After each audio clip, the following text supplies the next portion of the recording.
আমি একখানা হাদিস আপনাদেরকে আমি শোনাচ্ছি, যে হাদিস খানা আমাদের জন্য আজকের এই বর্তমান পরিস্থিতিতে খুবই আমাদের জন্য জরুরি।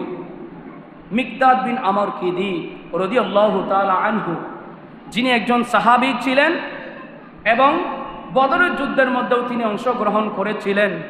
একদিন রাসূল করিম সাল্লাল্লাহু আলাইহি ওয়াসাল্লামের কাছে মিকদাদ বিন আমর কিদি রাদিয়াল্লাহু তাআলা আনহু গেলেন, গিয়ে বললেন, ইয়া রাসূলুল্লাহ, আমি আপনার কাছে একটা বিষয় জানতে চাচ্ছি। রাসূল করিম সাল্লাল্লাহু আলাইহি ওয়াসাল্লাম বললেন, হে মিকদাদ, বলো তুমি কি জানতে চাও? তখন মিকদাদ রাদিয়াল্লাহু তাআলা আনহু বললেন, ইয়া রাসূলুল্লাহ, আমার যদি কখনো কোনো কাফেরের সাথে সাক্ষাৎ হয়, সাক্ষাতের পর আমি যদি তার সাথে যুদ্ধ করি, যুদ্ধের মধ্যে যদি ওই কাফেরের তরবারির আঘাতে আমার একখানা হাত যদি কর্তন হয়ে যায়, এখন আমার প্রচণ্ড রাগ, আমি ওই কাফেরকে হত্যা করব। এখন ওই কাফের ব্যক্তি আমার তরবারি থেকে বাঁচার জন্য ভয়ে পালিয়ে গেল, গাছের নিচে লুকিয়ে থাকলো এবং আমার ভয়ে সে কম্পন করতে লাগলো। আমি গিয়ে তাকে পাকড়াও করলাম, তাকে ধরে ফেললাম, এই মুহূর্তে তাকে আমি হত্যা করব। সে ভয়ে ভয়ে বলতে লাগলো যে আল্লাহর উপরে, যে রসুলের উপরে তুমি ঈমান এনেছো, সে আল্লাহ এবং রসুলের উপরে আমিও ঈমান আনলাম। ইয়া রাসূলুল্লাহ, ওই মৃত্যুর ভয়ে ওই ব্যক্তি যদি এই কথা বলে, তখন তাকে হত্যা করা এটা কি আমার জন্য উচিত হবে? তখন রাসূল করিম সাল্লাল্লাহু আলাইহি ওয়াসাল্লাম মিকদাদ বিন আমর কিদি রাদিয়াল্লাহু তাআলা আনহুকে বললেন, নয় নয়, ওই ব্যক্তিকে হত্যা করা তোমার জন্য উচিত হবে না। কেননা ওই মুহূর্তে যদি তুমি তাকে হত্যা করো, তাহলে হত্যার পূর্বে তুমি যেখানে ছিলে ওই ব্যক্তি সেখানে চলে আসবে এবং তুমি ওই ব্যক্তির স্থানে চলে যাবা। একটু আওয়াজ দিয়ে বলুন নাউজুবিল্লাহ। তার মানে আমার রাসূল বোঝাতে চাইলেন, তুমি যাকে হত্যা করতে চাচ্ছ ওই ব্যক্তি এই মুহূর্তে ঈমান এনেছে, ঈমান আনার পরেও যদি তুমি তাকে হত্যা করো, হত্যার পূর্বে তুমি জান্নাতি ছিলা, ওই ব্যক্তি জাহান্নামী ছিল, কিন্তু ঈমান আনার পরেও তুমি যদি তাকে হত্যা করো, তাহলে তোমার স্থানে সে চলে আসবে, অর্থাৎ সে জান্নাতি হয়ে যাবে, আর তুমি হত্যা করার কারণে তুমি জাহান্নামের হকদার হয়ে যাবা। একটু আওয়াজ দিয়ে বলুন নাউজুবিল্লাহ। রাসূল করিম সাল্লাল্লাহু তাআলা আলাইহি ওয়াসাল্লামার এই হাদিস কানা আমাদের যে অত্যন্ত গুরুত্বপূর্ণ। সময় তো হাজিরিন, যে ভাইয়েরা আল্লাহর প্রতি ঈমান এনেছে, যে ভাইয়েরা রাসূল পাকের প্রতি ঈমান এনেছে, যাকে এক কথায় মুসলমান বলা হয়, যাকে এক কথায় ঈমানদার বলা হয়, কোনো ঈমানদার ব্যক্তিকে অপর কোনো ঈমানদার ব্যক্তি হত্যা করতে পারে? একটু কথা বলুন, হত্যা করতে পারে না।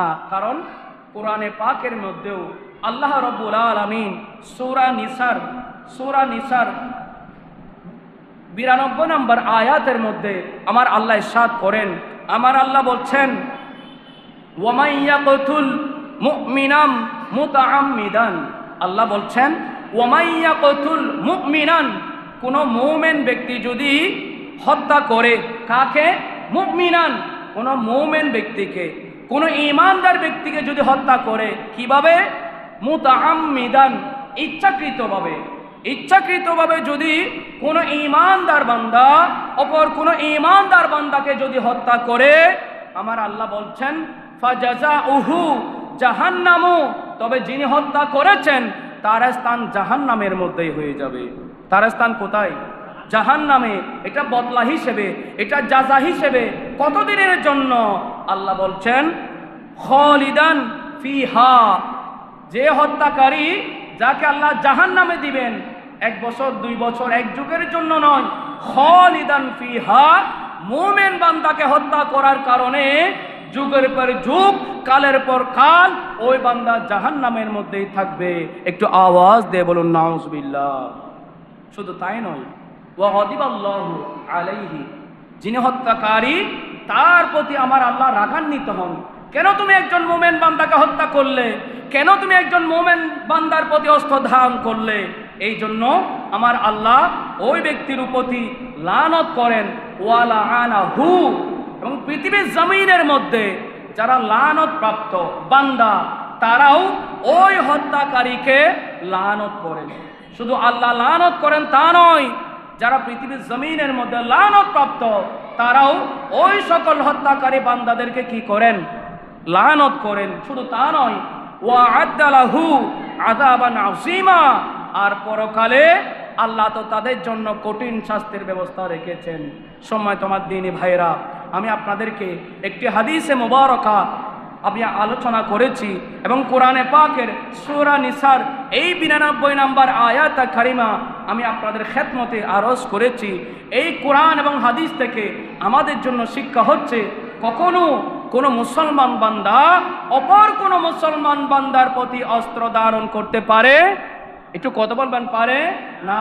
কোনো মুসলমান ব্যক্তিকে হত্যা করতে পারে না।